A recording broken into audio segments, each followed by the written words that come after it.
The overhead speaker crackled. "Code Blue, ICU 3! Code Blue, ICU 3!" Emma's fingers tightened around the friendship bracelet in her lap. Blue for strength, green for healing, red for love. The colors blurred through her tears. Through the narrow window she could see them. Doctors swarmed around Grandpa's bed. Chest compressions, the defibrillator, someone shouting numbers she didn't understand. Her father ran past, white coat flying behind him. "Dad, stay with me." 3 weeks ago, Grandpa had smiled at her across his workbench. "Can we go camping at Mount Hood this summer?" "You bet, kiddo."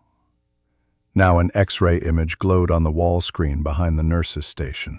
Something metallic, something that shouldn't be there. A doctor stepped back, shaking her head. "That's not shrapnel." The monitor flatlined. Emma whispered to the bracelet in her hands. "My grandpa carried a secret for 32 years. It killed him, but it's about to save my life." Leave a like and share your thoughts in the comments, along with the city you're watching from. Now, let's continue with the story. 6 weeks earlier, the October rain drummed against the workshop window as Robert Mitchell adjusted his weight, favoring his left leg. Wood shavings scattered across the workbench where an unfinished B-17 bomber model sat waiting. The smell of cedar filled the small room, his sanctuary since Kate died 12 years ago.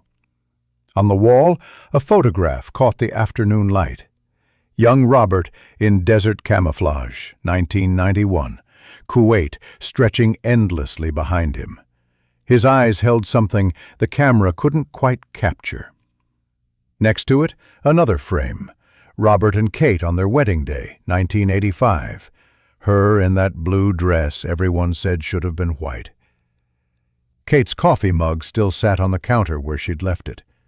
Her reading glasses remained on the bookshelf, folded carefully, waiting for hands that would never return.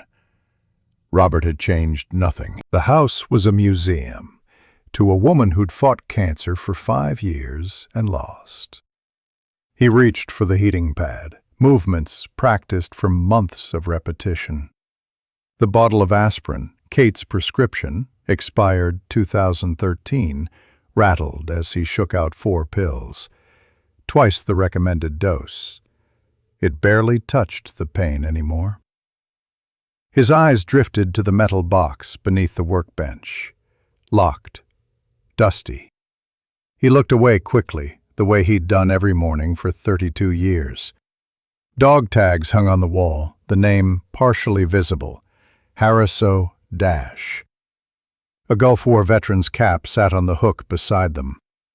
1990 to 1991. Robert had been a soldier once. Now he was just a 74-year-old man trying to ignore the fire in his leg. 40 miles away, Portland General Hospital's operating room blazed with fluorescent light.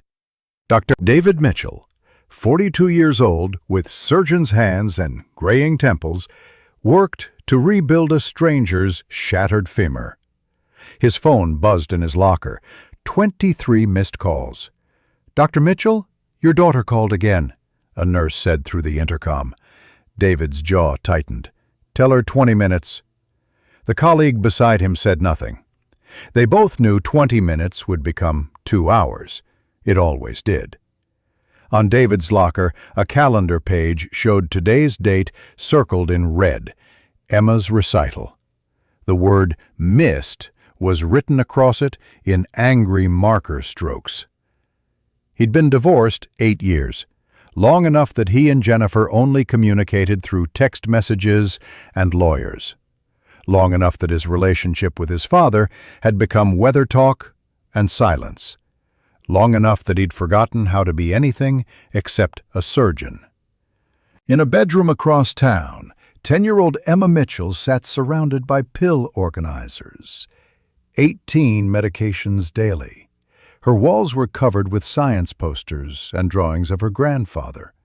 On her desk, A friendship bracelet lay half-finished, blue, green, red threads carefully woven.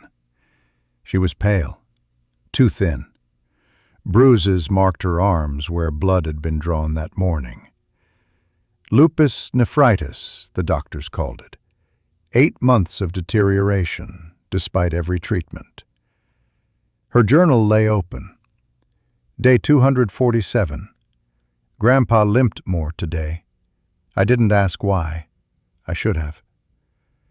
Emma picked up the threads again, weaving them with fingers that trembled slightly. She was making armor. For someone who needed it more than he'd ever admit. Sunday morning light filtered through the workshop windows as Emma burst through the door, backpack bouncing against her thin shoulders. Robert looked up from the workbench, forcing a smile that didn't quite reach his eyes. "Ready to build, Grandpa?" "Always, kiddo." They worked side by side on the B-17 bomber, a relic from a war Robert had never fought, but somehow understood. His hands shook as he applied glue to the tiny wing strut. The tremor was new. Or maybe Emma was just noticing it for the first time. "Grandpa, your hands." "Just need more coffee."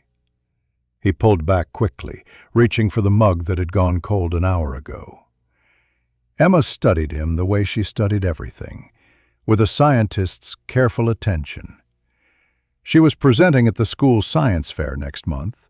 Her topic, how bacteria adapt over time in hostile environments. Did you know some bacteria can survive inside the human body for decades? She fitted a piece of fuselage into place with steady fingers. They learn. They change. They find ways to hide. Robert went pale. The glue tube slipped from his hand. "That's so." His voice came out rough. "Yeah, I read that infections can stay dormant for years, even 30 years. Isn't that wild?" He nodded, not trusting himself to speak. Emma thought he was worried about her lupus, about the infections her weakened immune system couldn't fight. She had no idea what her words had triggered. "Grandpa." She set down the model piece. "Can we go camping at Mount Hood this summer?" "Like you always promised." The pause stretched too long. Robert's knuckles whitened as he gripped the table edge. "You bet, Em. This summer for sure." But his eyes told a different story. Emma saw it, the fear he tried to hide, the way he shifted his weight, the dark stain spreading on his pant leg just above the knee. "Grandpa, you're bleeding." "Just scraped it on the workbench." He covered the spot with his hand. "I'm fine." He wasn't fine. Emma had spent enough time in hospitals to recognize the signs.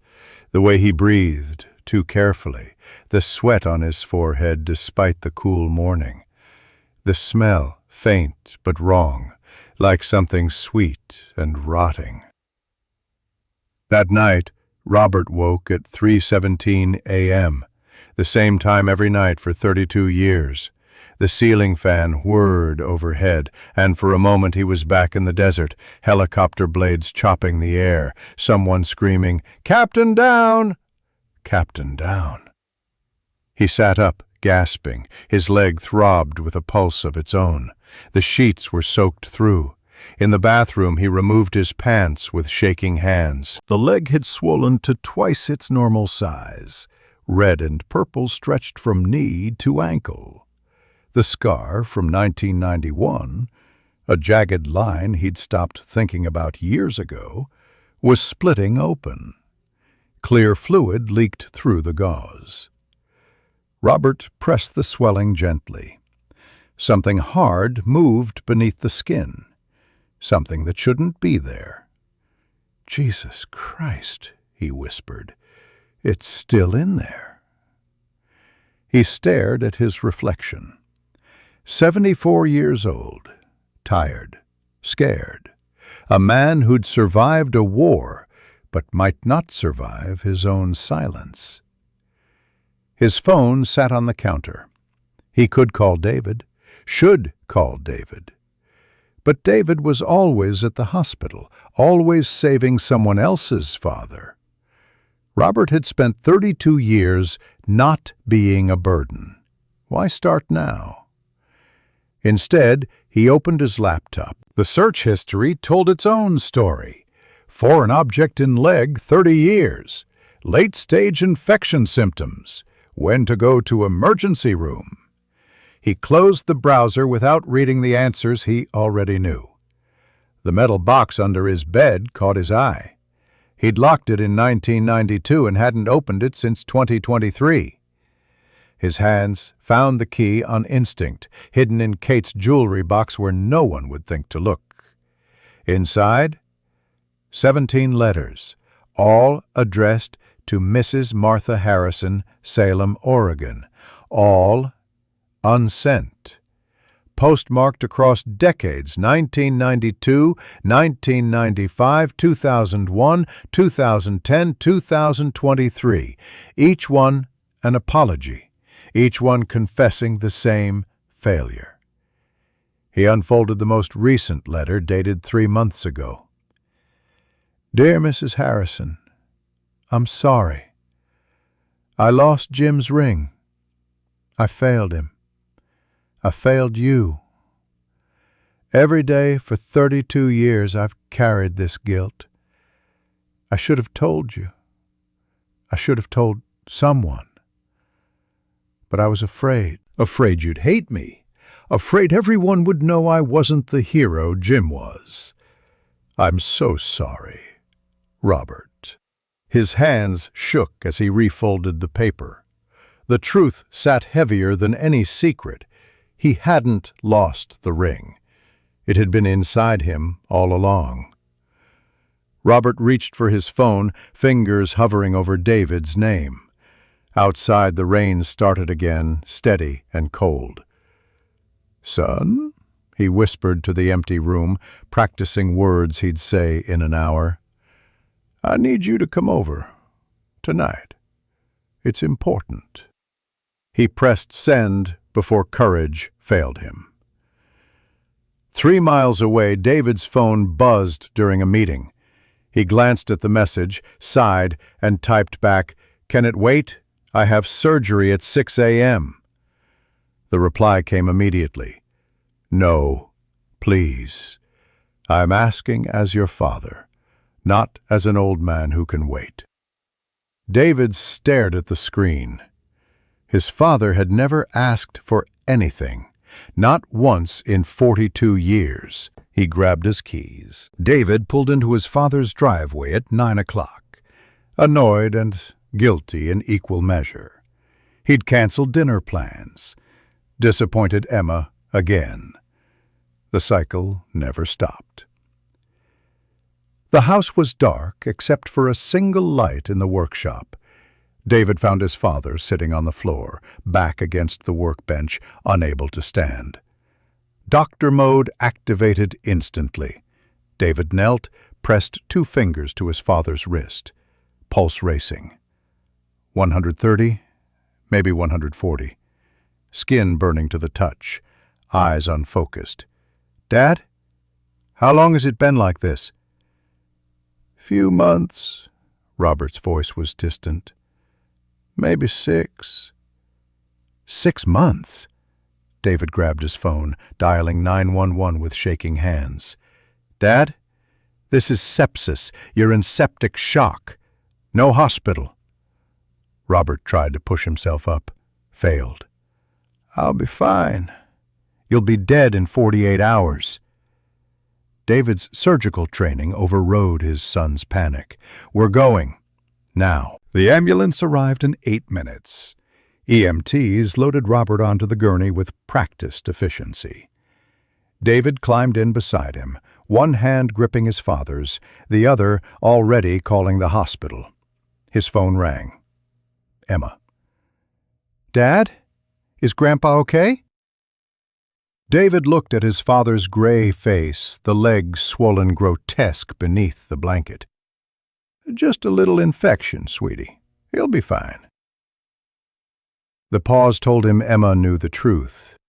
She'd spent enough time in hospitals to recognize the carefully constructed lies adults told children. "You're lying. I can tell. I'll call you from the hospital." His voice cracked. "I promise. That's what you said last month." The line went dead. David stared at the phone, feeling the weight of every broken promise, every missed recital, every dinner he'd chosen surgery over family. Robert's hand tightened around his. "There's something I need to tell you. About Kuwait. About Captain Harrison." "Save your strength, Dad. Tell me after treatment." "You don't understand." Robert's eyes focused for the first time. "It's about Emma, too." "What does Kuwait have to do with Emma?" But Robert's eyes rolled back. His hand went limp. The monitor screamed. Portland General's emergency room smelled like antiseptic and fear. Triage took one look at Robert's vitals and pushed him to the front of the line. "Septic shock secondary to cellulitis," Dr. Patricia Coleman announced. "Possible necrotizing fasciitis. Get him on vancomycin, piptazo, and clindamycin. 2 liters of fluids wide open. Blood cultures ×2. Stat CT with contrast."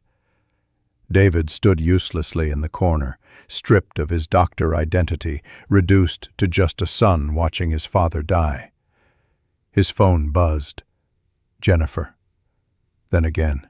By the time he answered, she was already in the parking lot with Emma. "She has a right to see him," Jennifer said, half dragging their daughter through the automatic doors. "She's immunocompromised. She shouldn't be—" "Stop!" Emma's voice cut through their argument like it always did. "Stop fighting. Grandpa needs us together, not apart." The wisdom of children. It silenced them both. 2 hours passed in the fluorescent purgatory of the waiting room.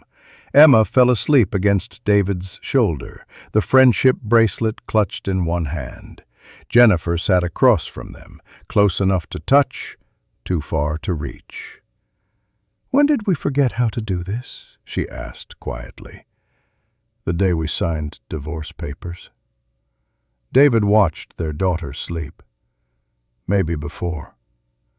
Their hands moved toward each other across the empty chair between them, almost touched, pulled back. Dr. Coleman emerged at midnight. "We have the CT results." The conference room was small and cold. The images on the screen glowed blue-white.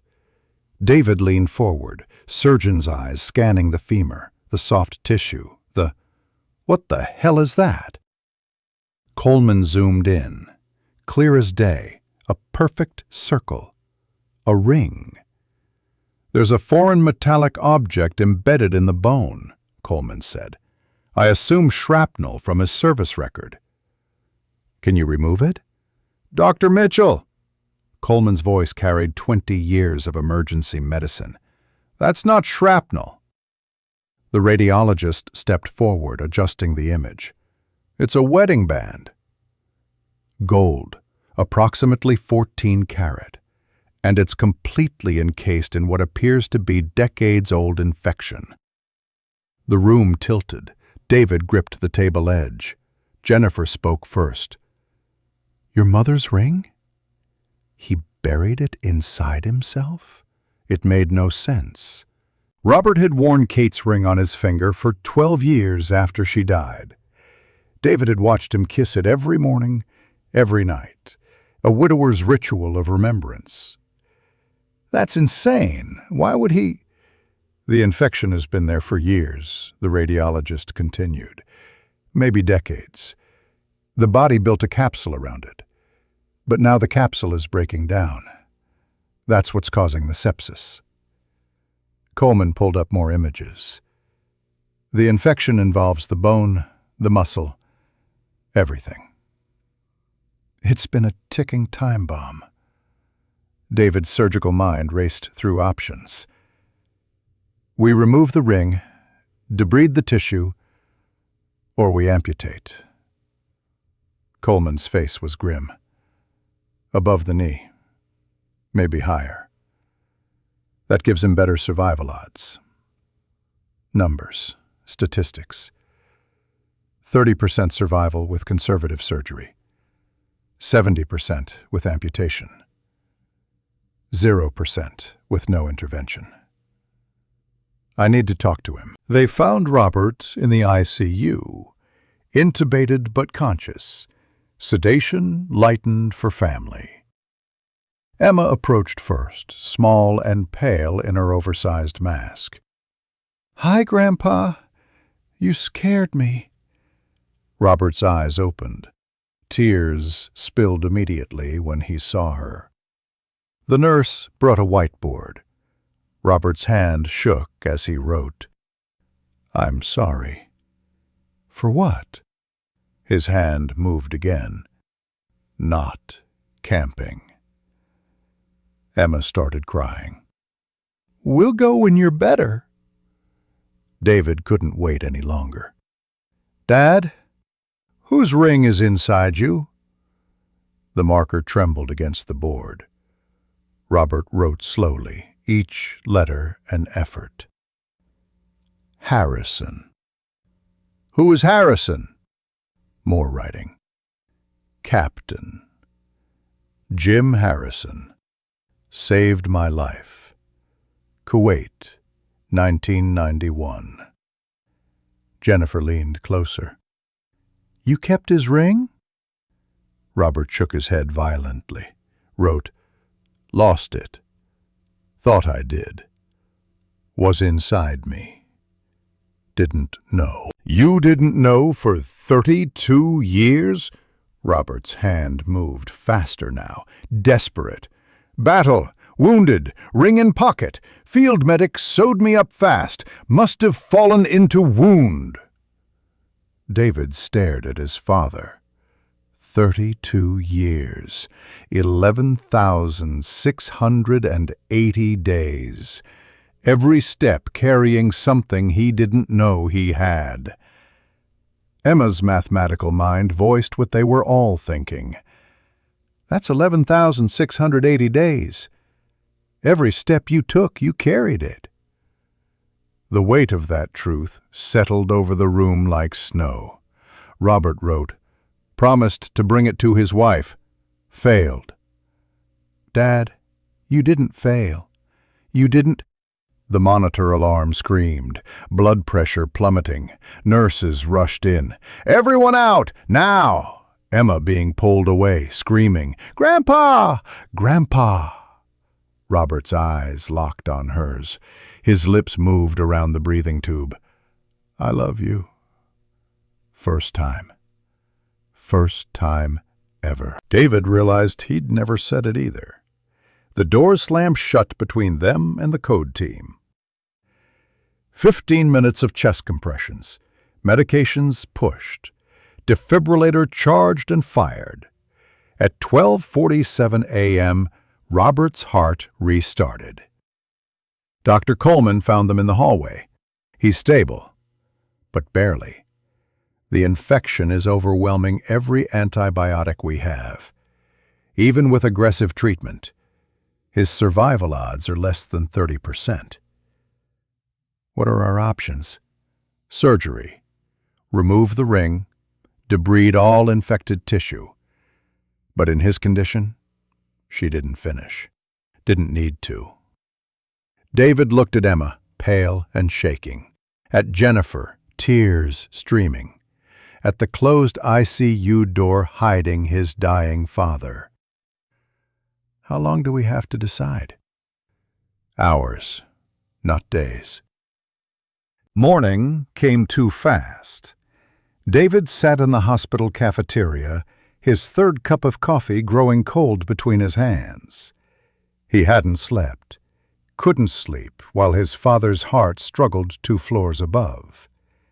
His pager buzzed. Emma's specialist requesting an immediate consult. Dr. Rebecca Thompson's office was immaculate, cold, efficient as the woman herself. Emma's chart glowed on the computer screen, red flags highlighting the declining numbers. "Your daughter's lupus is progressing despite maximum therapy," Thompson said without preamble. "Kidney function is declining faster than projected." "I know." David pinched the bridge of his nose. "Why am I here?" "Because I heard about your father's case." Thompson's eyes sharpened with scientific interest. "The infection." "The ring. 32 years. What does my father have to do with Emma?" "Maybe nothing." She leaned forward. "Maybe everything," Thompson explained with the precision of someone who'd spent the night researching. Infections that persisted for decades created unique bacterial environments. The body and the bacteria reached a kind of equilibrium, a biological negotiation that took years to establish.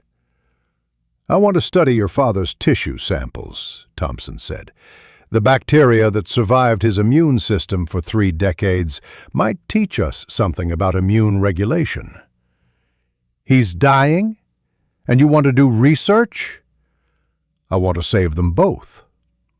She pulled up Emma's labs beside Robert's imaging. 2 failing bodies, 2 different causes, 1 potential connection. "Emma's lupus means her immune system is overactive, attacking her own organs. Your father's bacteria survived by learning to hide from his immune system. That's the opposite problem. But the mechanism might be the same." David's surgical training made him skeptical. "That's incredibly speculative." So was penicillin before Alexander Fleming noticed mold-killing bacteria. Thompson met his eyes. "Your father is scheduled for surgery this afternoon. I need permission to collect extensive tissue samples during the procedure. If he survives surgery, if he survives, we might be able to help Emma. If he doesn't," Thompson paused, "we might still be able to help Emma." The moral weight of that statement crushed the air from David's lungs. Using his dead father's body to save his dying daughter. "Let me talk to him." David was halfway to the ICU when a man approached him in the lobby. Tall, early 30s, wearing a history teacher's comfortable blazer. "Dr. Mitchell? I'm Tom Harrison." The name hit like a physical blow. "Do I know you?" "Your father has my father's wedding ring inside his leg." David's world tilted. "How did you—" Local news. Tom held up his phone showing the headline, "Veteran's 32-year secret revealed." "A journalist called me 2 hours ago, said my father's ring had been found. I drove here from Salem. My father didn't steal it. He didn't know." "I know." Tom's voice was gentle. "I read the articles. I believe him." They stood in awkward silence, 2 men connected by gold and guilt, and 3 decades of not knowing. Tom spoke first. "My father died March 3rd, 1991, in Kuwait. I was born 3 months later. Never met him. I'm sorry. My mother, Martha, she died in 2015, cancer. She never stopped grieving. She cried about that ring until the day she died. She wanted something of his, anything. The weight of Martha Harrison's 32 years of tears settled between them." "Can I see your father?" David hesitated. "He's very sick. Please, I need to understand what happened that day." They walked to the ICU together. Tom talked about a father he'd never met, but knew by heart. Captain Jim Harrison, 28 years old, Army Rangers. Decorated for valor, Bronze Star, Purple Heart. March 3rd, 1991, Tom said. Ambush during patrol. My father saved 3 men. Your father was one of them. My father died from his wounds that same day. Tom pulled out a worn piece of paper, official Army documentation, Jim Harrison's last words, recorded by the medic. Get my ring to Martha. Tell her I love her. The ring had never arrived, listed as lost in combat. Martha had held a funeral with an empty casket space reserved for it. She used to tell me, Tom continued, that my father wore his wedding ring as armor, that it kept him safe, until it didn't. The irony struck David hard. The ring had kept someone safe, just not the man who'd worn it. They reached the ICU. Robert was awake, breathing tube removed, eyes hollow with pain and something deeper, something like shame. Tom entered slowly. Mr. Mitchell, I'm Jim Harrison's son. Robert's face crumpled. 32 years of guilt written in every line. I'm so sorry. His voice barely worked. I thought I lost it. I swear I didn't know. I believe you. Tom sat beside the bed. I read your letters. What letters? David stepped forward. The 17 letters in your metal box. To Martha Harrison. I found them when I went to your house for your insurance information. Robert's eyes closed. Privacy stripped away. Secrets exposed. Tom leaned closer. You wrote to my mother for 32 years? Robert nodded, tears streaming. Thank you. Tom's voice broke. Thank you for trying. Thank you for caring. Thank you for not forgetting. He pulled out the photograph he'd carried from Salem. Jim Harrison in dress uniform, young and smiling, alive. This is my father. He saved you. Tell me about him. Robert tried to speak, but 30 years of silence broke him first. He sobbed, deep, wrenching sounds that came from somewhere primal. David watched his father cry for the first time in his life. The story emerged in fragments. Kuwait, desert heat, routine patrol turned ambush. Jim Harrison carrying Robert to safety, taking 3 bullets meant for the man in his arms. I begged him to save himself, Robert whispered. He said, Rangers don't leave Rangers behind. Jim had pressed the ring into Robert's hand, slippery with blood. In case I don't make it, get this to Martha. Tell her I fought to come home. Then more shelling. Robert hit. Evacuated in chaos.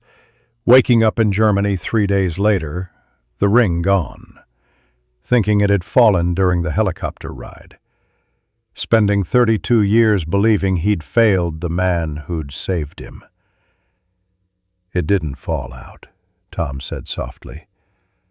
It fell in. Understanding settled over them. The field medic working frantically in the desert, suturing a wound in seconds while mortars fell, never noticing the small circle of gold that slipped into the damaged tissue before the stitches closed over it. I failed him, Robert said. No. Tom gripped Robert's hand. You carried him home. For 32 years, my father's ring was guarded by the man he died saving. That's not failure. That's sacred. David watched 3 generations of grief find each other. His father sobbing, Tom crying, and himself standing witness to a kind of forgiveness he didn't know existed. A knock interrupted. Dr. Coleman with the surgical team. Time to make decisions about Robert's leg. His life, the tissue that might save Emma. The conference room filled with doctors. CT scans covered the screens. Dr. Marcus Reynolds, the orthopedic surgeon, pointed to the images. The infection has invaded the bone. This isn't just soft tissue anymore. 3 options, each worse than the last. Option 1. Remove the ring, debride the tissue, preserve the leg. 40% survival rate. Option 2. Above-knee amputation. Remove everything. Give the body a chance to fight. 70% survival. Option 3. Comfort care. Let him die in peace. 0% survival, but no more suffering. What would you do if it was your father? David asked Reynolds. The surgeon was honest. I'd amputate. Give him the best odds. Dr. Thompson spoke from the corner. But without the leg, recovery time is longer. Less viable tissue for research samples. Everyone stared at her. David's voice went cold. You're actually considering research timing while my father is dying? I'm considering that Emma is dying too. Thompson didn't flinch. And 50,000 other patients with autoimmune diseases. Yes, I'm considering research. The moral complexity of it strangled the room. Was she wrong, cruel, or just brutally honest about the mathematics of saving lives? We need the family's decision, Coleman said, and the patient's. They went to Robert together. David, Jennifer, Emma, Tom. 4 people to hear one man choose between his leg and his life. David explained the options with a surgeon's precision. Percentages, risks, outcomes. Robert listened, eyes closed. When David finished, Robert's first question was, will the tissue samples help Emma? Maybe. It's experimental. What are her odds without it?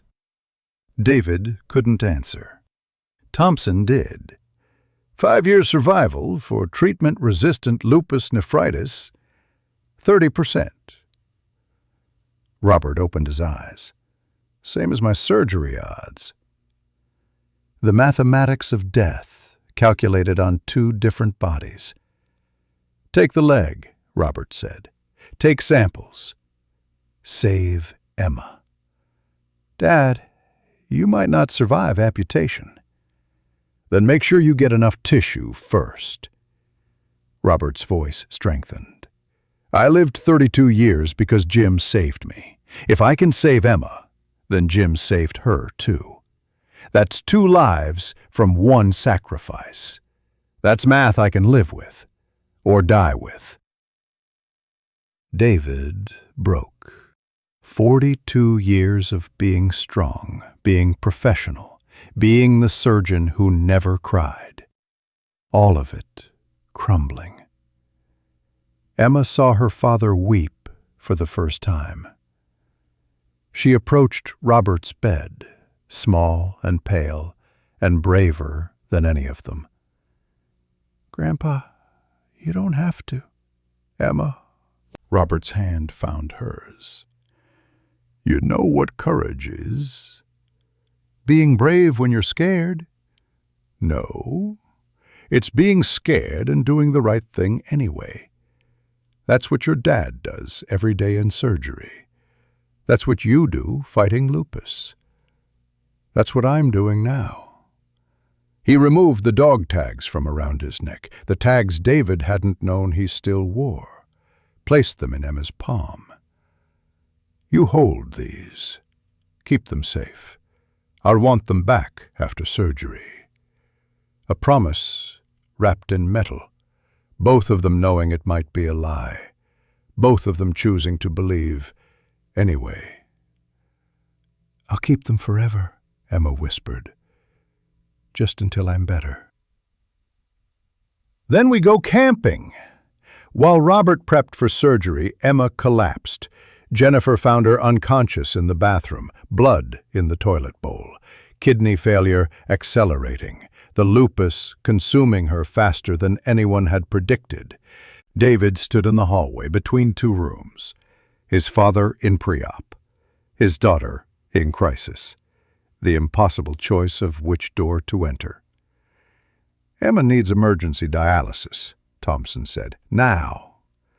"My father's surgery is in 20 minutes. "I know, but Emma can't wait." Jennifer made the decision. "You stay with your father. I'll stay with Emma." David looked at his ex-wife. "Jen, go!" Her voice carried 8 years of accumulated pain. "Do what you always do. Choose work over family." "That's not fair. None of this is fair." They stood in the hallway they'd stood in 1,000 times, divorced but connected, separate but bound by the daughter dying 2 doors down. An orderly interrupted. "Mr. Mitchell is asking for both of you." They went to pre-op together, silent and angry and terrified. Robert saw the tension immediately. "Stop. We're fine," they said in unison. "You're not." "I wasn't fine with Kate either." Robert's voice cut through their defenses. "Kept too much inside. Don't be like me. Don't wait 32 years to say what matters." The anesthesiologist appeared. "It's time." "Wait." Robert struggled to sit up. "Where's Emma?"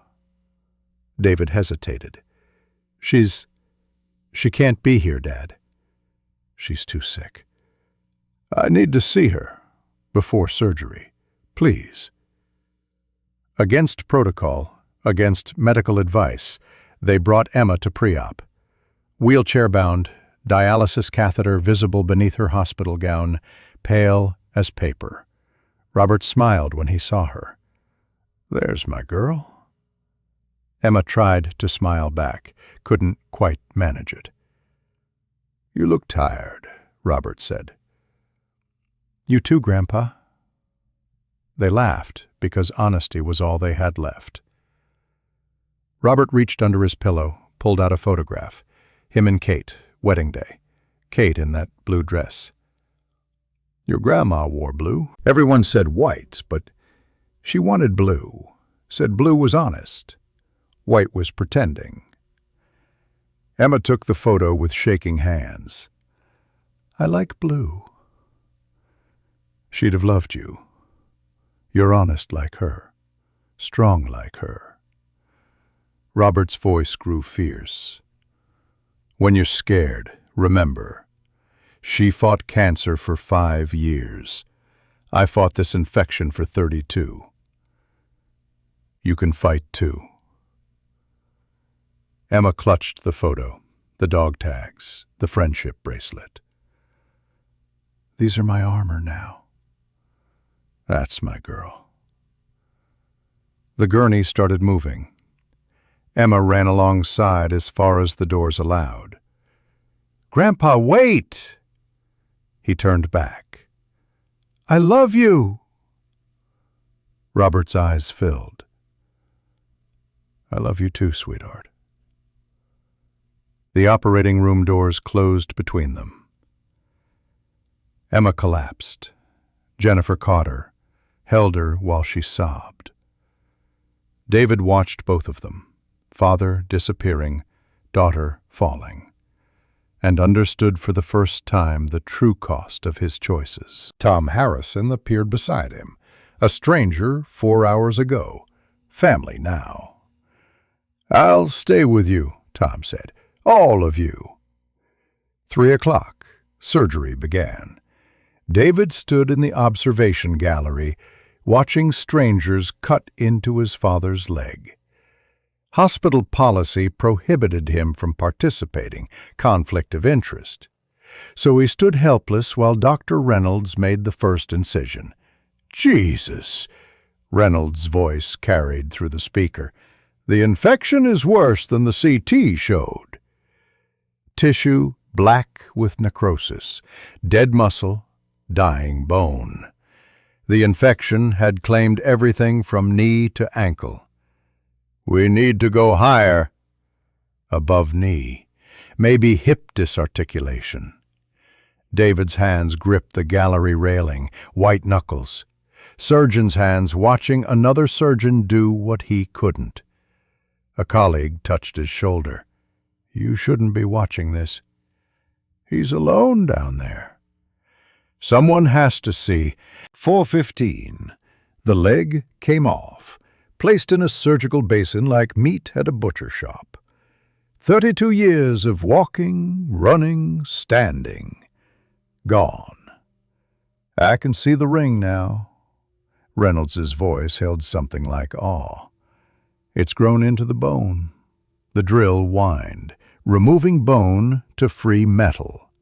Thompson stood ready with collection containers, preserving every piece of infected tissue for the research that might save Emma. 5:30. The ring came free. Reynolds held it to the light. Gold band. Inscription visible even through decades of biological encrustation. J.H. and M.H. Forever. 1989. Silence in the operating room. Everyone understanding what they were holding. Not just metal. A promise. A life. A sacrifice that rippled across 3 decades. The ring went into a sterile container. 12 vials of tissue followed. Thompson nodded. This is enough. 6 o'clock, closing the amputation site. Then the monitors screamed. Blood pressure plummeting. 70/40. 60/nothing. Heart rate climbing. 140. 160. He's crashing, starting pressors. The anesthesiologist's voice went sharp. Heart rate 180, O2 sats dropping, 85, 80, code blue. David burst through the gallery door, down the stairs, into the OR. What's happening? Septic shock. His body can't handle the trauma. Reynolds worked frantically. We're losing him. 15 minutes of resuscitation. David forced to watch, forbidden to help. Nurse held him back when he tried to push forward. 6:17 p.m. A single beep on the monitor. Then another. Heart rhythm returning. We've got him back. Reynolds sounded stunned. I don't believe it, but we've got him back. Robert wheeled to ICU. Unconscious, one leg, alive. Dr. Coleman found David in the hallway. Next 48 hours will tell. Is he going to make it? She didn't answer. Didn't need to. 48 hours. The deadline hung over them like a sword.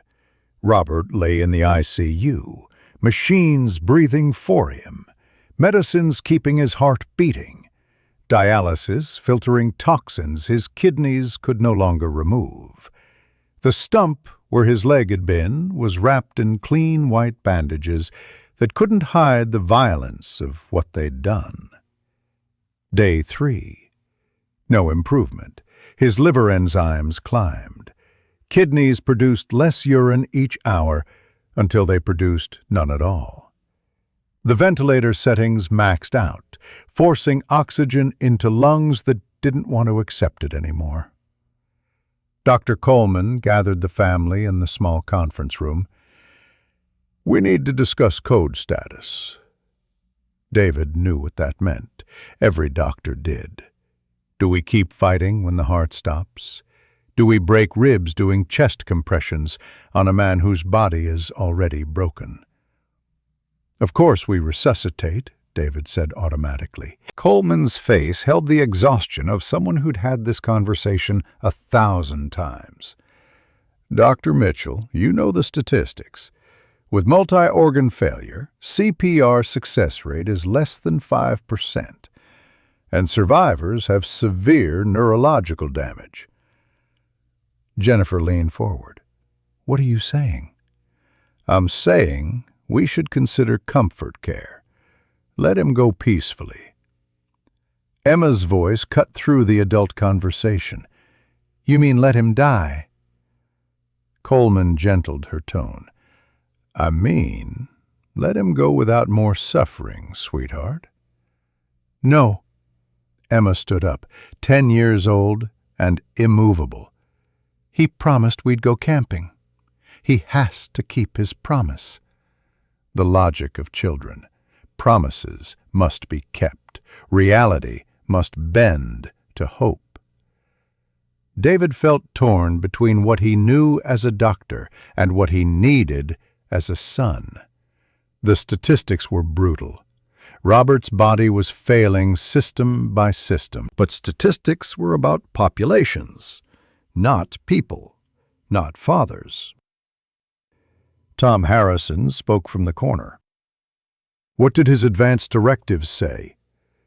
He never filled one out, David admitted. He's full code by default. They decided to continue. Aggressive treatment, maximum intervention, delaying what they all knew was coming. That night, Robert's condition worsened. Blood pressure refused to respond to medicines. 4 different drugs pumping through IV lines, all failing to keep his heart pumping hard enough. His kidneys sat silent in his body, useless as stones. 2 a.m., Robert woke up. It happened sometimes, a brief window of lucidity before death, the body gathering itself for one last moment of clarity. The nurse called the family immediately. "He's asking for you." "All of you." They rushed in. David, Jennifer, Emma, Tom.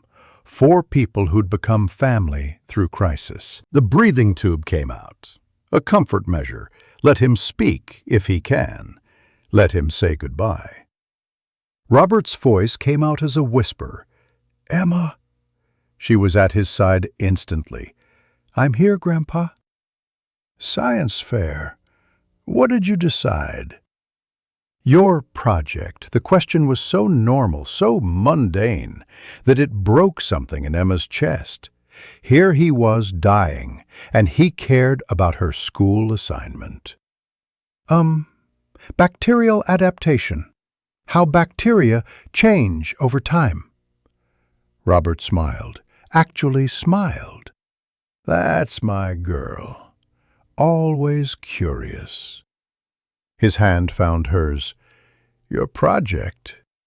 I'm your best example." Emma didn't understand. 32 years, Robert continued, each word an effort. Bacteria adapted inside me, made something new.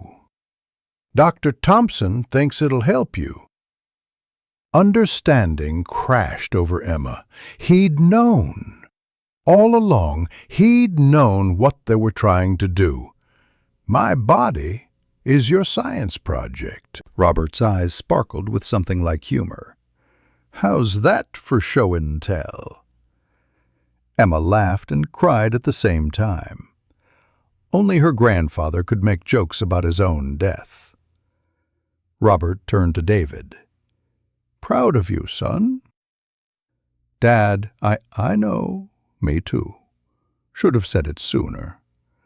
32 years of I love you compressed into 10 words. It had to be enough. To Jennifer, take care of them. They need each other.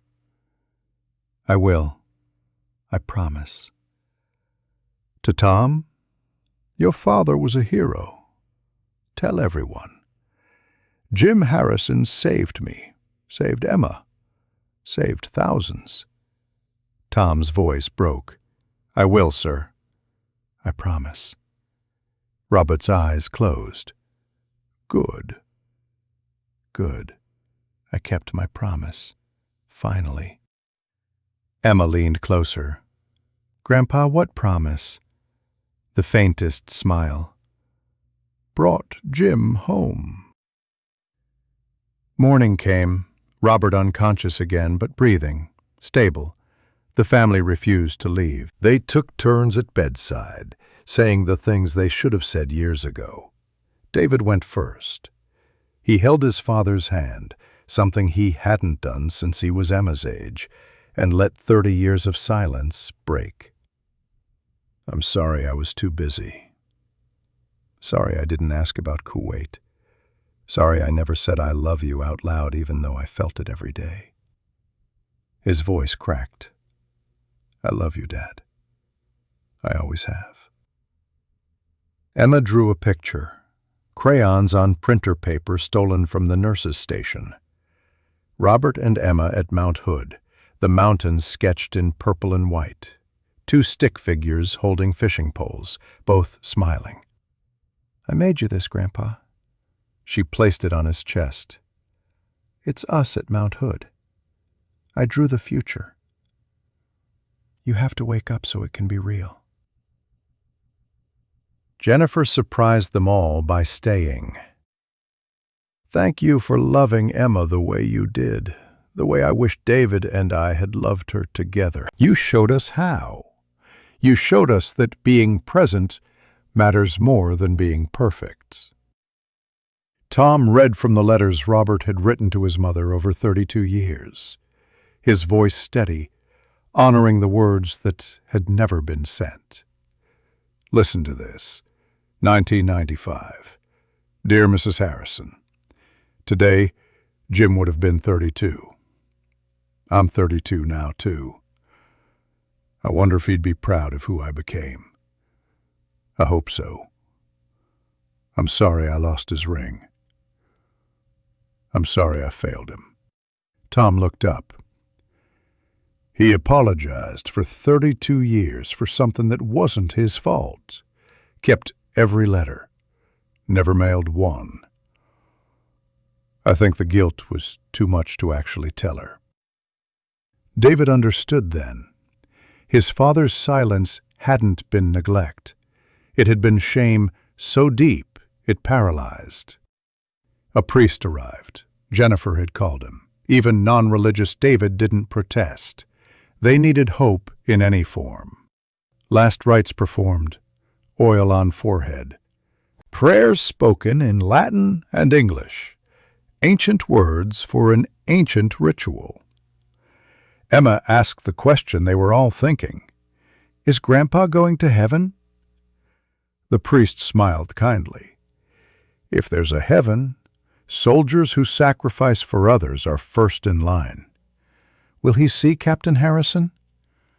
I believe he will. Tom spoke to the dying man. Tell my father thank you. From me. At noon, Dr. Thompson entered with a file folder. Everyone expected bad news about Robert. Instead, she brought something else entirely. I have preliminary results from the tissue analysis. David stood. Can this wait? No. Emma needs to hear this. Thompson opened the folder. Laboratory results. Charts. Data that David couldn't quite process through his exhaustion. The bacteria from Robert's infection produce compounds we've never documented before. In the laboratory, these compounds suppress the exact inflammatory pathways causing Emma's lupus. Silence. Emma spoke first. Grandpa's germs can help me? Possibly. We can start experimental treatment within 48 hours under compassionate use protocols. David's doctor brain engaged.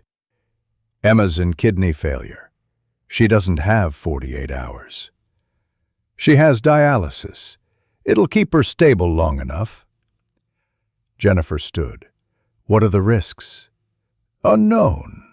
This has never been tested in humans. And the risks of not trying?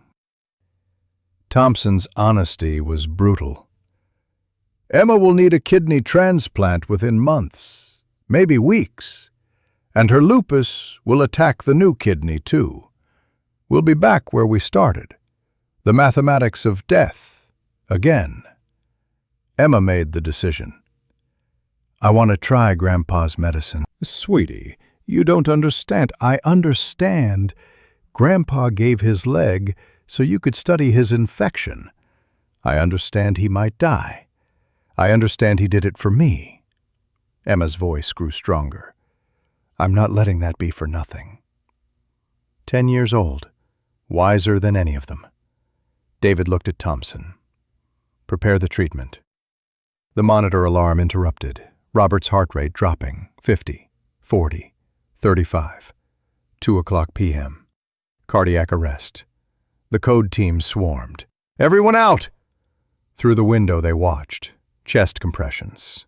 The defibrillator charging, firing. Medicines pushed through IV lines. Emma couldn't look away. "They're hurting him. They're trying to save him," David said. But he wasn't sure anymore. At what point did saving become torture? 10 minutes of CPR. No response. Dr. Coleman's voice carried through the door. 20 minutes, we should call it. A younger doctor looked toward the window, saw David's face. Dr. Mitchell is watching, his father. Coleman followed the gaze, saw a son watching his father die. Another round, one more round. Epinephrine, shock, compressions. 25 minutes. Coleman's hand moved to the clock to call time of death. The monitor beeped. Once. Then again. Heart rhythm returning. Impossible. But happening. "He's back." Coleman sounded stunned. "I don't believe it. But he's back." David's legs gave out. Tom caught him before he hit the floor. "He made it," Tom whispered. "He's still here." They allowed the family back at 2:30. Robert looked worse than before. New 4 lines, new medicines, new ventilator settings. A body held together by machines and stubbornness. Coleman pulled David aside. "I've never seen anyone survive that with his lab values. His body shouldn't have been able to restart." Tom overheard. Maybe it wasn't his body. Maybe it was Jim. Magical thinking. But no one dismissed it. They'd all seen too much today to dismiss anything. Emma approached the bed. "You came back. You kept your promise." But Coleman's next words shattered the moment of hope. "I need to be honest. He survived this code. He won't survive the next one." "How long?" David asked. "Hours. Maybe a day." Jennifer touched David's arm. "Then we make every minute count." 8 p.m., the vigil began. They rotated bedside shifts, speaking to a man who might or might not hear. Emma showed him her drawing. David confessed his failures as a father. Jennifer thanked him for showing them how to love. Tom read more letters, honoring promises that spanned generations. 11 p.m. The monitors began their final decline. Blood pressure unmeasurable. Heart rate irregular, slowing. Oxygen saturation dropping. The nurse approached quietly. "It's time. Do you want me to call the chaplain?" "No," David said. "We're all he needs." They surrounded the bed, 4 people, 3 generations. One moment that would define all their lives after. Emma climbed onto the bed, curling against her grandfather's side. Against every hospital rule, no one stopped her. "I've got you, Grandpa." "I'm here." Robert's arm moved, just slightly, but enough, around Emma, protecting her even now. 11:47 p.m. The monitor went flat. No alarms. They'd been silenced for this. No code called. This was expected. This was acceptance. Just the sound of 4 people crying. The nurse spoke softly. "I'm sorry for your loss." Time of death, 11:47 p.m. Emma didn't move, still curled against Robert, feeling him grow still, grow cold, grow absent. David didn't pull her away. Let her say goodbye in her own way. Let her have these minutes. 5 minutes passed before Emma finally sat up. "He's not scared anymore." Her voice was certain. "I can tell. He's free." She was right. Robert's face, for the first time in 32 years, looked peaceful. Morning came with paperwork, death certificates, funeral arrangements, the bureaucracy of loss that reduces a life to signatures and forms. David sat in the hospital administration office, signing documents with numb fingers. Organ donation. Too late. Organs already failed. Personal effects. A watch, a wallet, wedding ring, clothes that still smelled like him. Final disposition of remains. The nurse brought one more item, a white medical container sealed and labeled. "There's one more thing." Her voice was apologetic. "The surgical specimen." His leg. "Dr. Thompson needs it for research. The tissue samples are still viable." David stared at the container, his father's leg in a box, reduced to research material. "My father is dead. You want to keep his leg?" Dr. Thompson appeared in the doorway, no apology in her voice. "Yes, because Emma is still alive, and I can keep her that way." The moral weight crushed him. Desecration versus salvation. His father's body versus his daughter's life. Jennifer touched his arm. "It's what he wanted." "Let her have it." David signed the release form. Watched Thompson carry away part of his father for science. Tried not to think about what that meant. Tom helped with funeral arrangements. Military honors at Willamette National Cemetery. Full veteran burial. 21-gun salute. A flag for the son. Dog tags for the granddaughter. And a plot beside other soldiers who'd served and sacrificed. Emma wasn't eating, wasn't speaking, just clutching those dog tags and staring at nothing. "She's shutting down," Jennifer said. "She's grieving." "Let her grieve." "She's dying, David." Jennifer's voice broke. "Her kidney function dropped again this morning. She doesn't have time to grieve." The impossible truth hung between them. Their daughter was following their father into death. Day 5. Emma transferred to pediatric intensive care. Kidney failure accelerating. Dialysis extended to 6 hours daily. Fluid overload made breathing difficult. Her face swollen, body retaining water it couldn't eliminate. The uremic toxins accumulated. Confusion, nausea, weakness so profound she couldn't lift her head. "Am I dying like Grandpa?" Emma asked David one afternoon. He wanted to lie.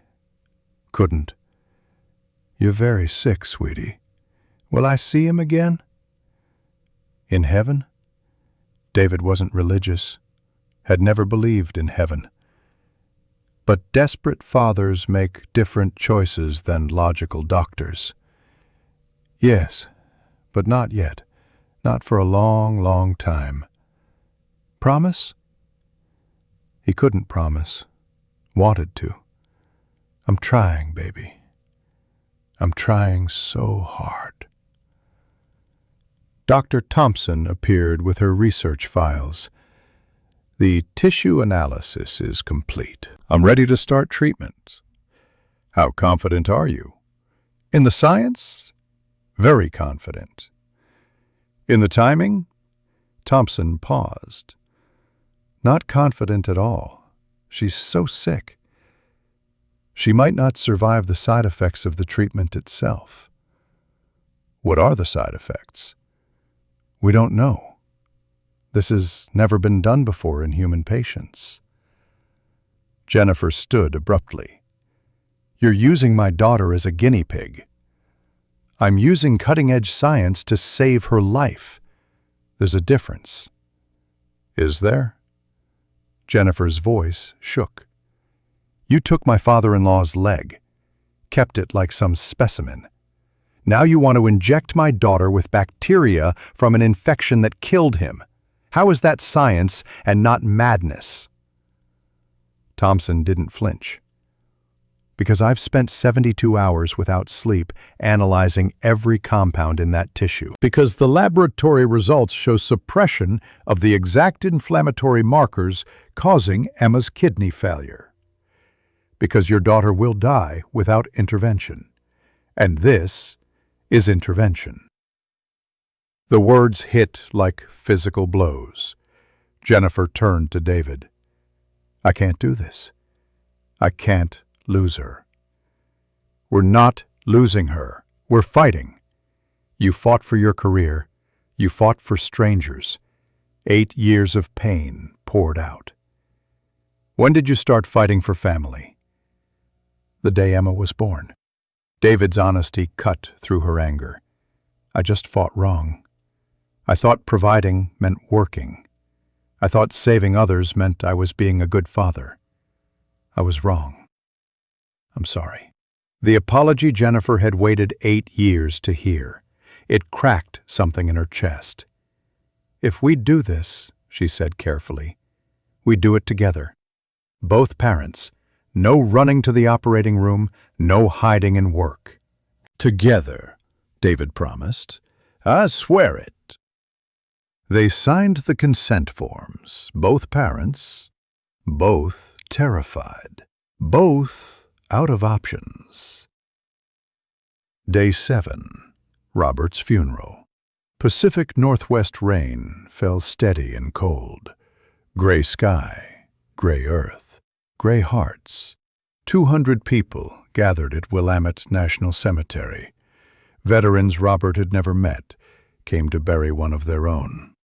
VFW Post 47 stood at attention in their dress uniforms. "We bury our own with honor." The honor guard performed with military precision, the coffin draped in American flag, rifles ready for the salute. Tom spoke first. His voice carried across the cemetery, strong despite grief. "Robert Mitchell carried my father for 32 years, not in memory, in his body. That's not symbolism. That's literal sacrifice." Today we honor 2 heroes. Captain Jim Harrison, who saved Private Robert Mitchell in 1991, and Robert Mitchell, who saved my father's legacy in 2025. David tried to read the eulogy he'd written, made it 3 sentences before breaking down. Tom finished reading it for him. "Brothers in grief, brothers by choice." Emma stood when Tom finished. So small in her black dress, so pale she looked like a ghost, but her voice didn't shake. "My grandpa promised we'd go camping at Mount Hood. We never got to go. But he's camping now, at the biggest campground there is. And someday I'll see him there. Just not yet." She looked directly at the coffin. "Because I promised Grandpa I'd try his medicine to get better. And I keep my promises too."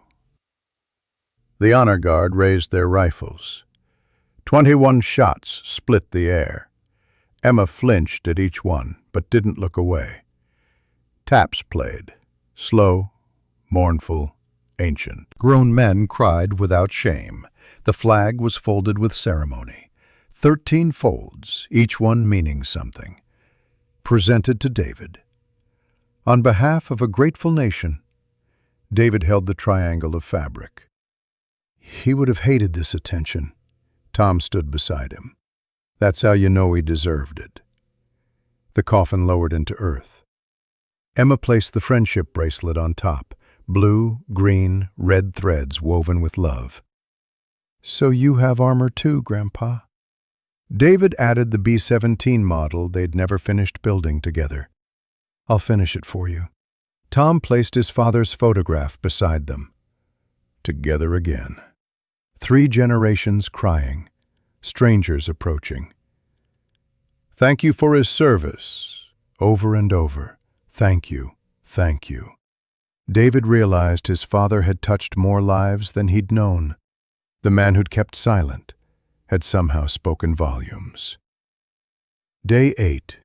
After the funeral, Emma crashed. Her potassium levels spiked dangerously. High potassium could stop the heart. The code cart sat ready at her bedside, defibrillator pads waiting. Dr. Thompson found them in Emma's room. We need to start the treatment now. Not tomorrow. Not in a few hours. Now. She just buried her grandfather, David said. Can we give her 1 day to grieve? She won't live to see tomorrow unless we act. The brutal truth physicians learn to speak. Sometimes kindness kills. Sometimes honesty saves. Jennifer signed first, then David. Emma was too sick to consent. Parents deciding for their child. The weight of that responsibility crushing.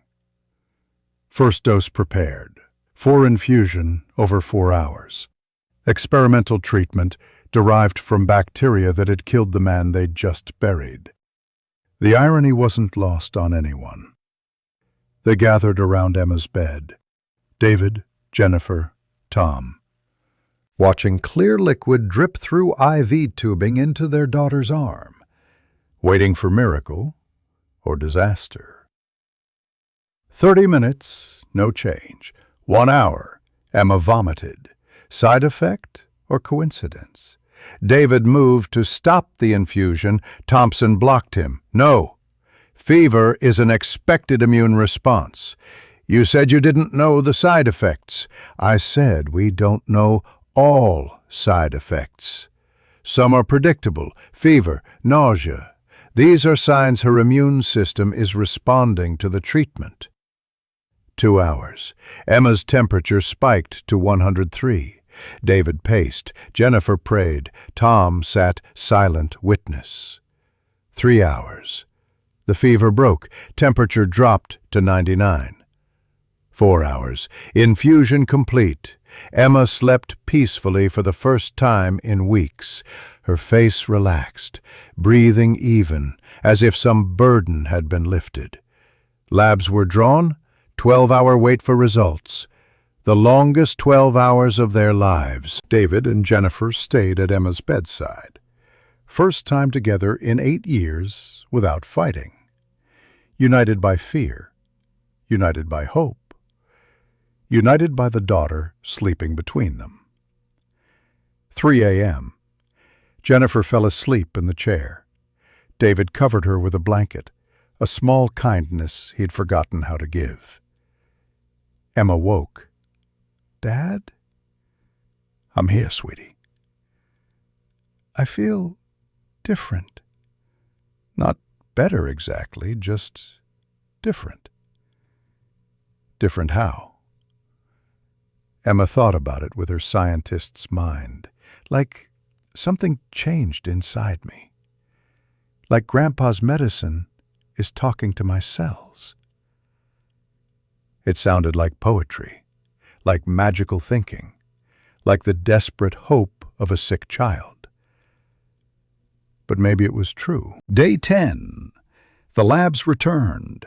Dr. Thompson burst into Emma's room, tablet in hand, eyes bright with something that looked like vindication. Kidney function improved 15%. David looked up from where he'd been dozing in the chair. In 24 hours? That's impossible. Look at the numbers. Thompson thrust the tablet forward. Creatinine dropped from 4.2 to 3.6. GFR increased from 22 to 26. Jennifer stood. What does that mean in English? It means Emma's kidneys are healing. The word hung in the air. Healing. A word they'd stopped believing in weeks ago.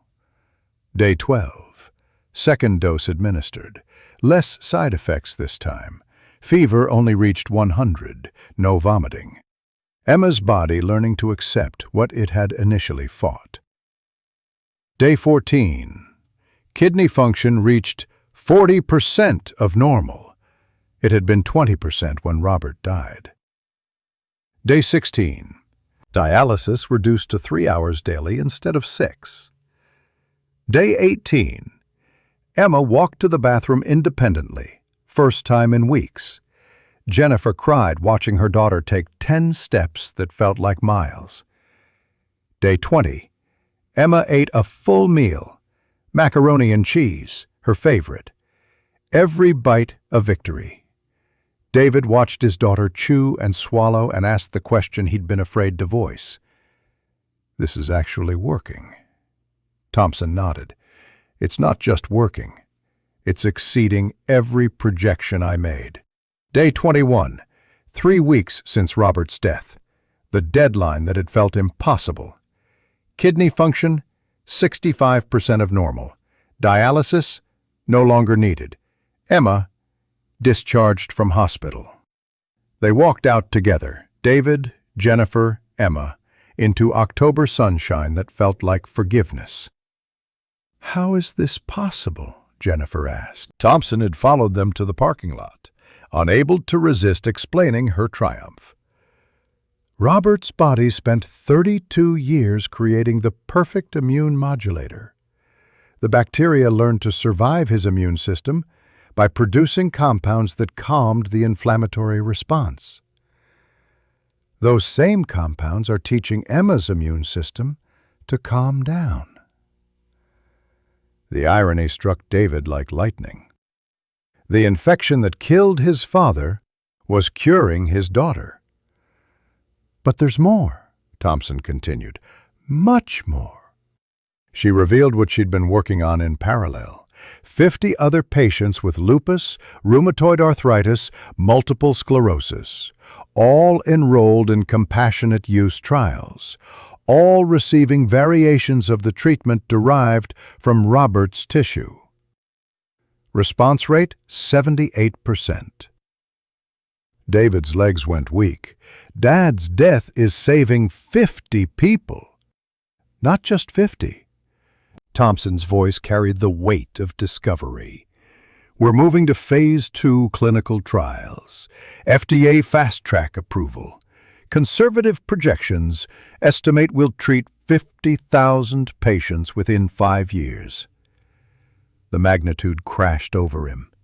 His father, the man who'd lived quietly, who'd kept secrets, who'd died feeling like a failure, was saving 50,000 people.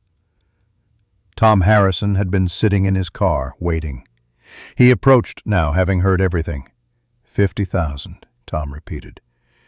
Jim saved your father in 1991. Your father saved Emma in 2025. And together, they're saving 50,000 more. That's not coincidence. That's legacy.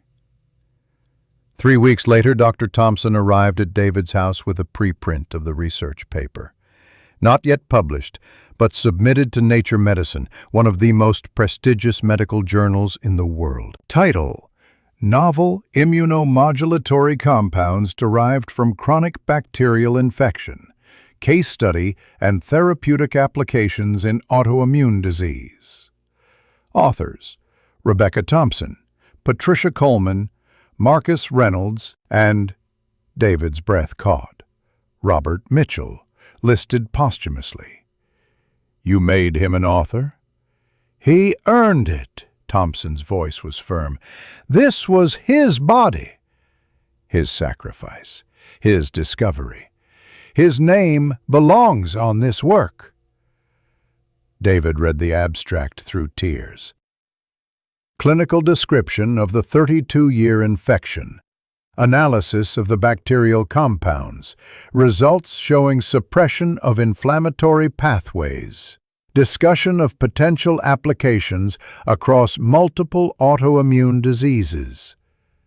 The acknowledgments section ended with, We honor the memory of Robert Mitchell, United States Army veteran, whose courage and sacrifice made this research possible. And Captain James Harrison, whose sacrifice in 1991 began a chain of events that continues to save lives today. Emma looked over his shoulder. "Grandpa's a scientist now." "He always was," Thompson said. "He just didn't know it." Publication was scheduled for December. Media interest exploded before the journal even hit print. New York Times requesting interviews, CNN, NPR, medical podcasts, patient advocacy groups. David initially refused. Dad would have hated this attention, but Thompson was insistent. Emma needs the world to know. Other families need hope, and Robert deserves recognition. They agreed to selective interviews, told Robert's story with care. Kuwait, Jim Harrison, 32 years of unknowing sacrifice, the ring that became a cure. The story went viral. #MitchellPeptide trended on social media. Veterans organizations shared it across their networks. The Lupus Foundation used it for fundraising. Research grants poured in. Tom Harrison established a scholarship fund in both men's names for children of military families pursuing medical research. First recipient, a 17-year-old from Salem whose father had died in Afghanistan.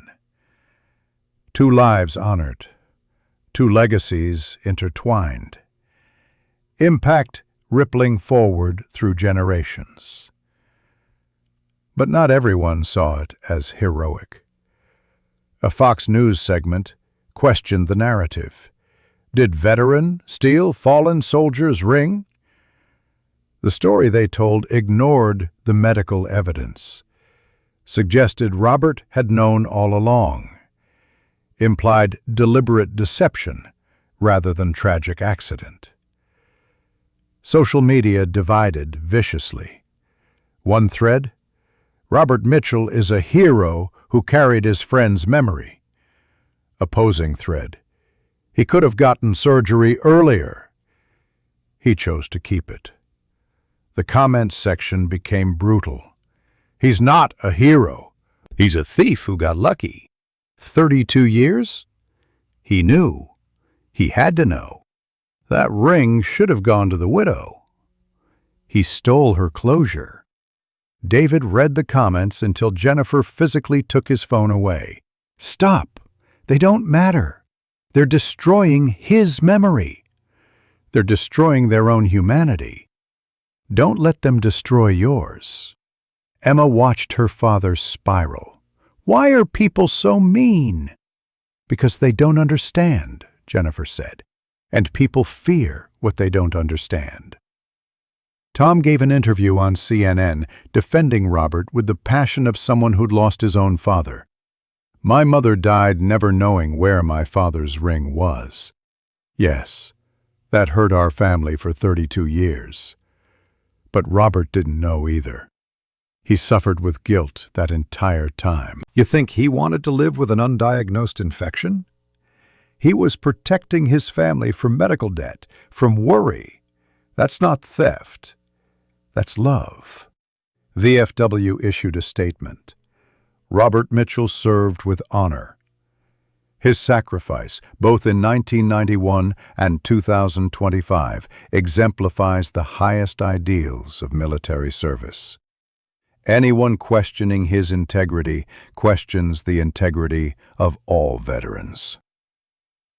Martha Harrison's sister, Tom's Aunt Eleanor, gave an interview from her home in Salem. My sister Martha grieved for Jim every day of her life. She died in 2015, still wondering about that ring. But I know my sister. Eleanor's voice was firm. She would be proud. Jim saved Robert. Robert honored Jim by living a good life, by raising a good son, by loving his granddaughter. And now their combined sacrifice is saving thousands. That's not theft. That's divine purpose. But the damage was done. Some people remained convinced Robert was a villain. Internet debates raged. Comment sections became battlegrounds. David felt helpless watching his father's name drag through digital mud. "How do we fix this?" he asked Tom. "We don't. We let the truth speak." Emma had been quiet through all of it, watching adults fight over her grandfather's memory. Finally, she spoke. "I'll tell the truth.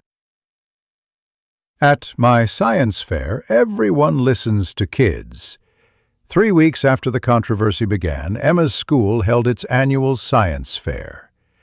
Her project occupied an entire table, How My Grandfather's Germs Saved My Life, a study in bacterial adaptation and immunological response. Display boards showed photographs of Robert in uniform, X-rays with the ring visible, graphs charting Emma's recovery. Timeline of the 32 years. Explanation of the treatment process. Judges gathered. Classmates crowded close. Parents watched. And because word had spread, local media showed up with cameras. Emma presented with the confidence of someone who knew her truth. "My grandpa didn't steal anything. He carried something he didn't know he had. For 32 years, bacteria in his leg learned how to survive his immune system. Those bacteria produced compounds that are now saving my life. And they're going to save 50,000 more people." She pointed to the timeline. "Some people say Grandpa was a thief, but thieves take things for themselves. Grandpa gave everything, his leg, his life, and he gave it for me. For every person with lupus or rheumatoid arthritis or MS who's going to get better because of what came from his infection." Her voice strengthened. "Captain Jim Harrison saved my grandpa in 1991. My grandpa saved me in 2025. And together, they're saving thousands more. That's not theft. That's heroism." The room erupted in applause. Teachers wiping tears, parents nodding, judges scribbling notes frantically. Media coverage shifted overnight. Emma's speech went viral. Number Robert Mitchell Hero replaced the negative hashtags. Apologies appeared from some critics. Others remained unconvinced. You can't change everyone. But the majority understood now. The truth had been told by the person who mattered most. Emma won first place, grand prize. Dr. Thompson presented the award personally. "This is the best scientific communication I've ever witnessed. You're going to be a remarkable doctor someday, Emma." Emma held the trophy. "I'm going to be a remarkable doctor now. Grandpa taught me you don't wait to help people." They took the trophy to Willamette National Cemetery, placed it on Robert's grave beside the flowers and flags. First place, grand prize, in memory of Grandpa Bob. Truth, finally, clearly told. 6 months passed like a breath held and finally released. Summer arrived in Oregon with the kind of sunshine that makes you forget winter ever existed. Emma stood in her backyard, soccer ball at her feet, hair grown back thick and brown, color returned to her cheeks, like someone had turned the lights back on inside her. Lupus, in full remission. Kidney function, 95% of normal. Medications, down to weekly infusions of the treatment they now officially called Mitchell Peptide Protocol. She played soccer now, made the school team, scored 3 goals last game. Her teammates called her Miracle Girl until she made them stop. "I'm just Emma," she insisted. But she wasn't just Emma anymore. She was proof that impossible things happen, that death can create life, that sacrifice echoes forward through time in ways no one can predict. David had changed too, reduced his surgery schedule to 3 days a week instead of 6. His income dropped 40%. His happiness increased by measures that couldn't be calculated. Home for dinner, every single night. Bedtime stories, homework help, soccer games where he stood on the sidelines and cheered until his voice went hoarse. "I was rich in money and poor in family," he told Jennifer one evening. "Now I'm rich in what actually matters." Jennifer had softened toward him, not romance, that ship had sailed years ago, but respect. Real co-parenting. Weekly family dinners that included Jennifer's new husband, Mark, who turned out to be kind and patient and good with Emma. "I have 2 families now," Emma announced one night. "That's pretty cool." It was cool. Blended and complicated, and somehow working.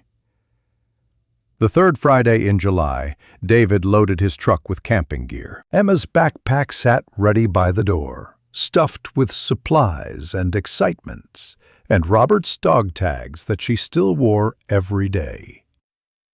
"Mount Hood," David said. "We're keeping his promise." Tom Harrison drove up from Salem to join them. It felt right, finishing this journey together. The hike to Mirror Lake took 3 hours. Emma led the way, strong legs climbing the trail that would have been impossible 6 months ago. David followed, watching his daughter move through the world with the kind of gratitude that makes your chest ache. They set up camp beside the water. The lake reflected the mountain perfectly, sky and stone merged in glass. That evening, they built a fire. Tom told stories about Jim Harrison, the father he'd never met but knew by heart. David told stories about Robert, the father he'd had but never really known. Emma connected the stories like threads in one of her bracelets, weaving 2 heroes into a single legacy. "We brought something," David said. From his pack, he withdrew a small wooden box. Inside, a portion of Robert's ashes. Emma took the box carefully. They walked to the lake's edge together, 3 people bound by loss and love and second chances. "Grandpa, you're at Mount Hood now," Emma said to the water and the mountain and the sky. "Like you promised. We brought you." David opened the final letter Robert had written to Martha Harrison, the one dated 2 weeks before his death, the one he'd never mailed, because guilt is a prison people build for themselves. "Dear Mrs. Harrison," David read, "I'm 74 now. I've lived 32 years longer than Jim. I don't know if I deserved those years, but I tried to live them well. I tried to be a good father, good grandfather. I failed a lot, but I kept trying. Jim taught me that. On that day in Kuwait, when he carried me to safety, he was scared. I could see it in his eyes. But he kept moving forward. That's courage, not the absence of fear, but action despite it. I hope I lived courageously. I hope Jim would be proud. I hope someday you can forgive me. Sincerely, Robert Mitchell." Silence settled over them. Tom spoke first, voice thick with emotion.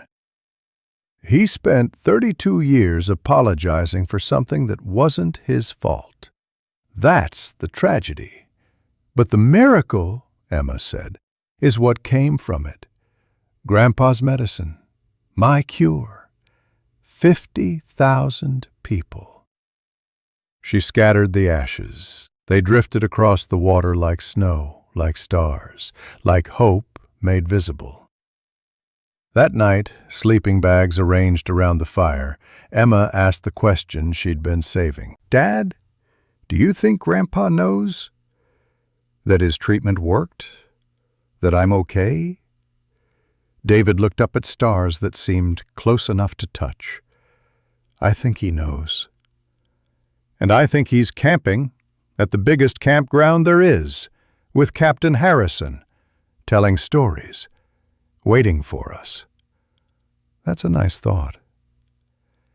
Your grandpa gave me something before he died, David said. A final gift.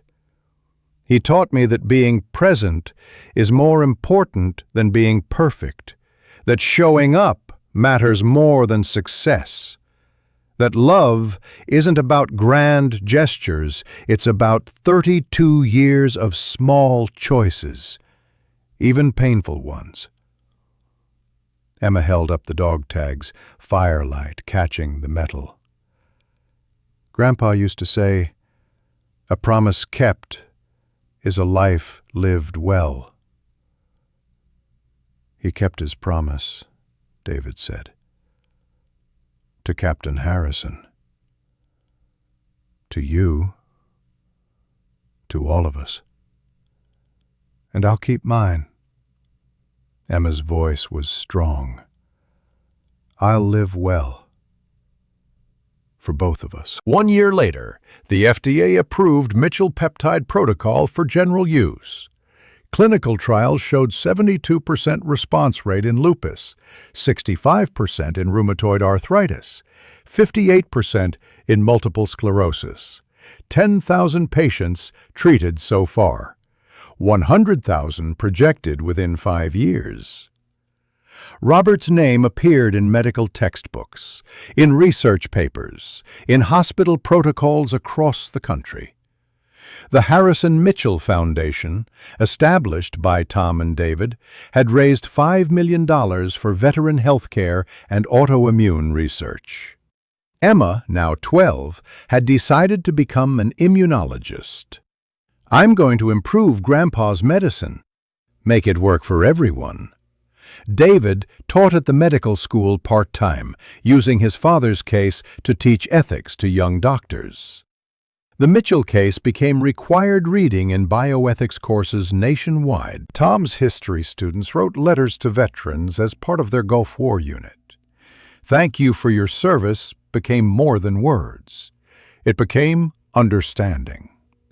At Willamette National Cemetery, a new headstone stood where Robert was buried. Robert Mitchell, 1951 to 2025, United States Army veteran. Father, grandfather, scientist. Carried Captain Jim Harrison for 32 years. Together, they saved thousands. Beside it, Tom had placed a memorial stone for his father, whose remains were never recovered from Kuwait.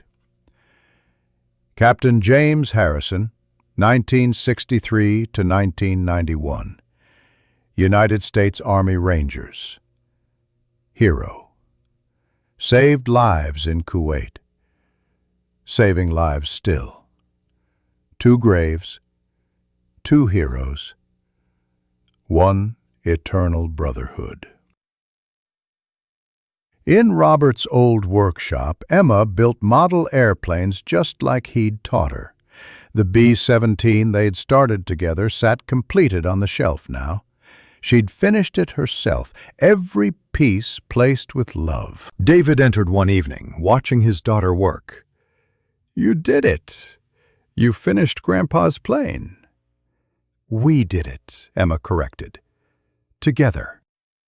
David placed the model beside the photographs. Robert in uniform, Robert with Kate, Robert with Emma. 3 generations, 1 legacy. "Dad, do you think Grandpa knows his medicine worked? That I'm okay?" "I think he knows." David pulled Emma close. "And I think he's proud. Not just of the medicine, of you. Of the person you're becoming." Emma held up the friendship bracelet she still wore. Blue for strength, green for healing, red for love. 3 colors, 3 generations, 1 promise kept. Outside, the Oregon sunset painted the sky in colors that looked like hope, like forgiveness, like love that transcends death and echoes forward into eternity. Robert Mitchell had lived 74 years, died believing he'd failed. But 50,000 people would live because he'd kept walking for 32 years on a leg that hurt, because he'd loved his granddaughter enough to give everything, because Captain Jim Harrison had saved him, and he'd spent 3 decades carrying that debt in his bones. Not failure, immortality. The kind written in lives saved, in promises kept, in granddaughters who build airplanes and dream of curing diseases. The kind that matters. Robert Mitchell thought he'd failed for 32 years, carried guilt heavier than any burden a soldier should bear. He believed the ring was lost, that he'd broken his promise to a dying brother in arms. But here's what breaks my heart and heals it simultaneously. He was never empty-handed. Every step he took, every moment he thought he'd failed, he was carrying Jim Harrison home. And without knowing it, he was carrying the cure that would save his granddaughter and 50,000 others.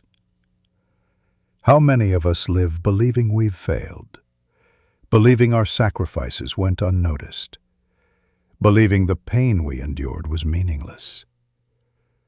Robert's story reminds us that nothing is wasted, not the years of silence, not the nights of pain, not the guilt we carry. Sometimes our greatest contributions come from the burdens we think diminished us. Sometimes our bodies remember what our minds forgot. Sometimes the weight we carried wasn't failure. It was purpose we couldn't yet see. Emma wears those dog tags every day now, not as a memorial to death, but as a reminder that love transcends everything, time, pain, even our own understanding of what we've accomplished. What burden have you carried that might actually be your greatest gift? Have you ever discovered that something you thought was your failure was actually your purpose? Share your story below. Someone needs to hear it today.